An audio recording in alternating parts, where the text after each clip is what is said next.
Have you ever felt, stuck? Like you keep falling into the same old mental ruts, reacting in ways you wish you didn't? Or maybe there's just this underlying hum of dissatisfaction you can't quite put your finger on. Well, today we're doing a deep dive into something that offers a really different perspective, almost like, a practical operating manual for the mind.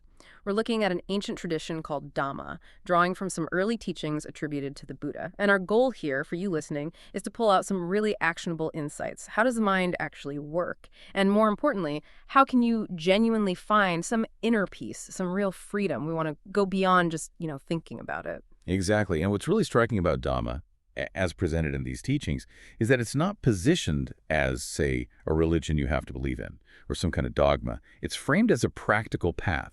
It's about understanding certain natural laws, laws of cause and effect within our own minds and bodies.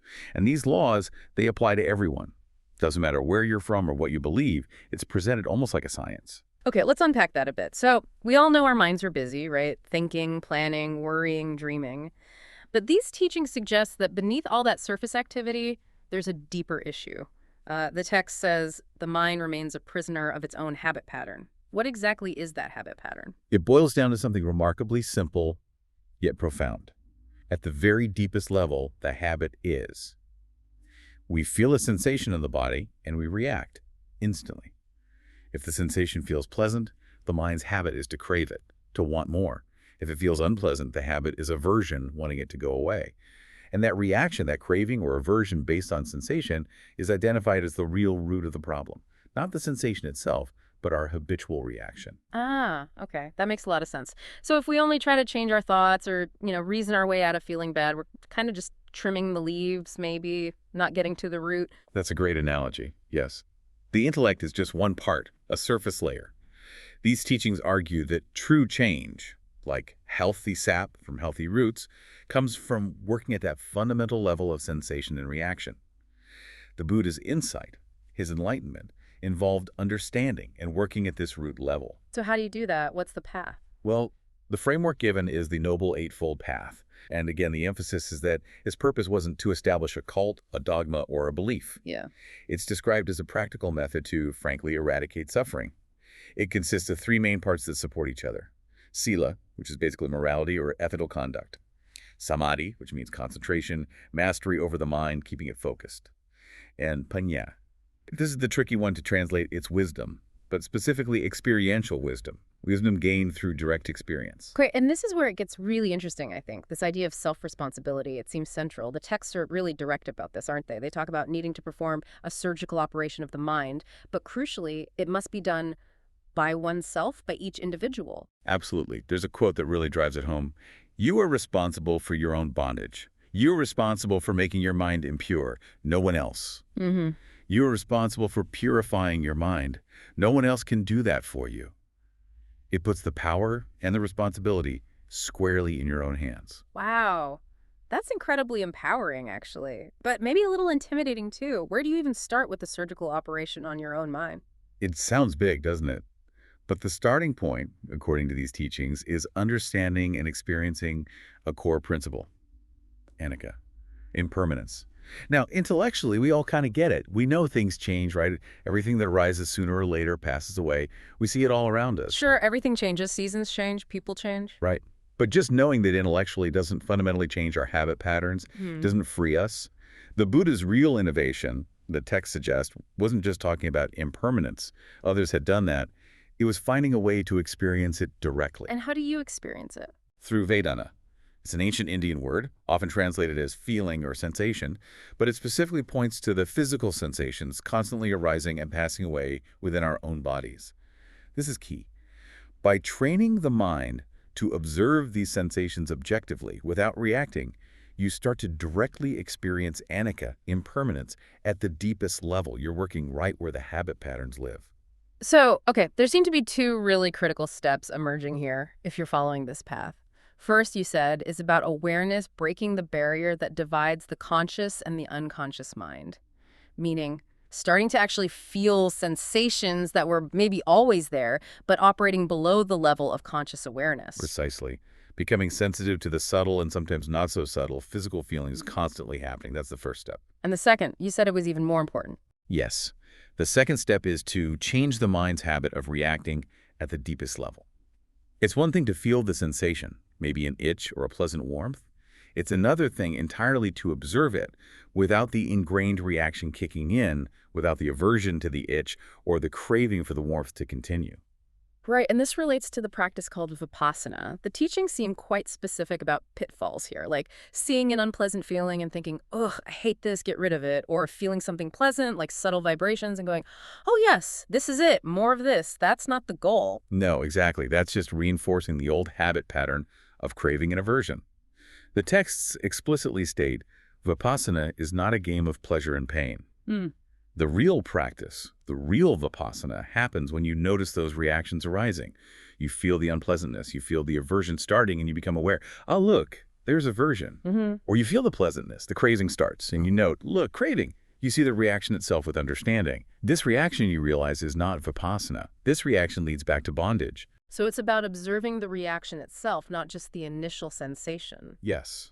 And the progress isn't necessarily about never reacting again. It's about catching the reaction sooner, understanding it more deeply.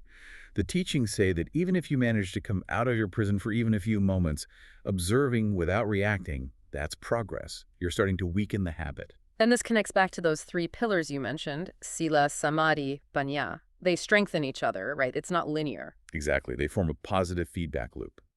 Living ethically, sīla, helps calm the mind. If you're not generating guilt or agitation through your actions, it's much easier to develop concentration, samādhi. And a calm, concentrated mind, samādhi, is the necessary platform for developing clear insight, that experiential wisdom, paññā. Strong sīla helps samādhi. Strong samādhi helps paññā. And strong paññā, that wisdom of impermanence, presumably helps you maintain sīla and samādhi. Precisely. You start to see directly how unwholesome actions and scattered thoughts actually cause suffering through these reactions at the level of sensation. It reinforces the whole path. Okay, let's go a bit deeper. You mentioned some meditators experience very subtle sensations, like the body dissolving into vibrations. Yes, that can happen with deep concentration. But what's crucial, according to these teachings, is to understand that even that experience, those subtlest vibrations, are still phenomena.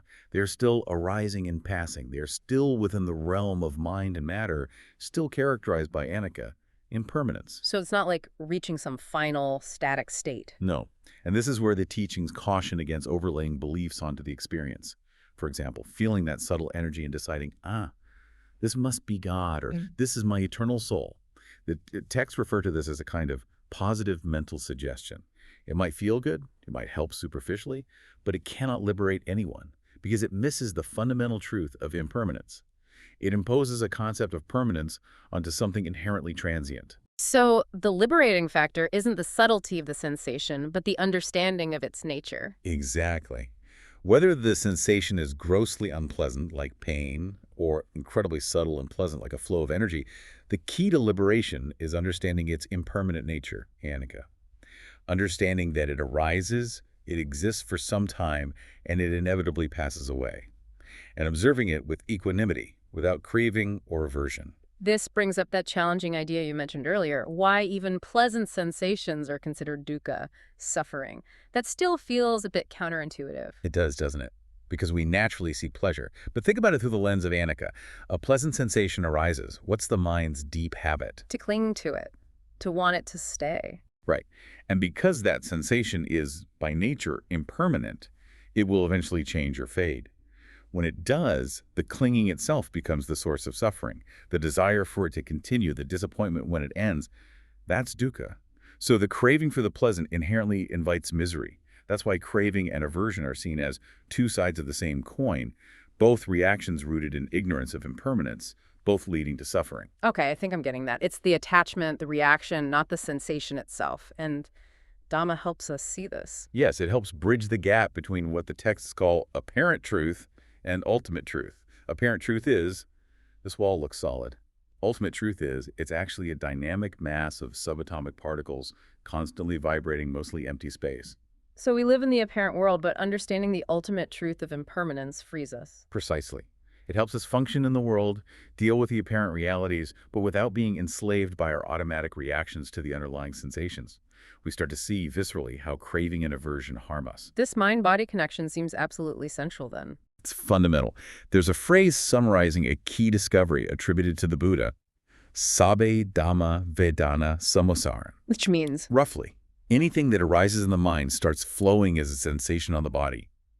Any thought, any emotion, it has a physical correlate, a Vedana. This means if you're only working with the mind, ignoring the body, or only focusing on the body without understanding the mental component, you're not fully practicing the teaching. They are deeply interconnected. wow, so every emotion has a physical signature. That leads into this concept of asava, right? You mentioned it means flow or intoxication. Yes. Think about anger. When anger arises in the mind, the teachings explain a specific type of biochemical process starts in the body, generating unpleasant sensations. Okay. Now the habit pattern kicks in. Yeah. You feel the unpleasantness, Yeah. and you react with more aversion, which fuels more anger in the mind, which creates more unpleasant The sensation. vicious circle. Exactly. A vicious circle. The same happens with intense passion, fear, any strong emotion or mental impurity. We get literally intoxicated by these flows, these asavas, driven by the sensations they produce. That makes me think about addiction. How does this framework view addiction? Well, the perspective offered is quite radical. It suggests that the addiction isn't truly to the external substance, alcohol, drugs, whatever it might be. The claim is, no one is addicted to alcohol or drugs. The actual truth is that one is addicted to the sensations that are produced by the alcohol or drugs. Addicted to the feeling, not the thing itself. Precisely. Addicted to the Vedana. And therefore, the path out of any addiction, according to this approach, lies in observing those specific bodily sensations with awareness and equanimity, understanding.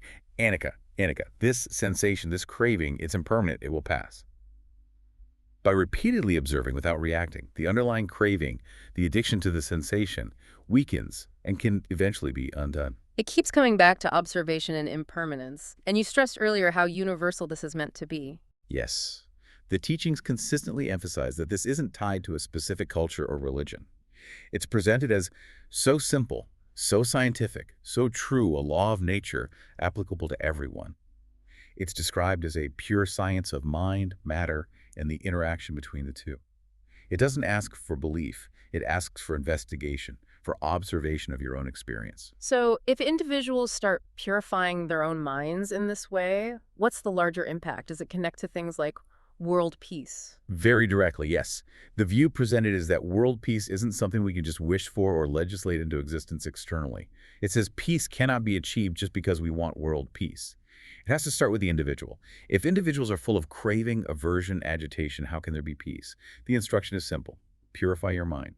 Come out of your own misery, your own inner conflicts. Then every action you take, naturally without forcing it, will add peace to the universe. Peace radiates outwards from inner peace. That's a powerful idea. And it makes sense that the biggest miracle described isn't bending spoons or levitation. No. Haha. The biggest miracle, the texts say, is internal. It's changing the habit pattern of the mind from rolling in misery to freedom from misery, truly transforming that deep-seated reactive pattern. That's the real achievement. A profound internal shift. So just to kind of wrap up the core journey we've traced here, it starts with recognizing these deep, automatic habit patterns of reacting to sensations with craving or aversion. Then it involves the practical, self-reliant work of cultivating awareness, particularly of bodily sensations, Vedana, and experiencing their impermanent nature directly.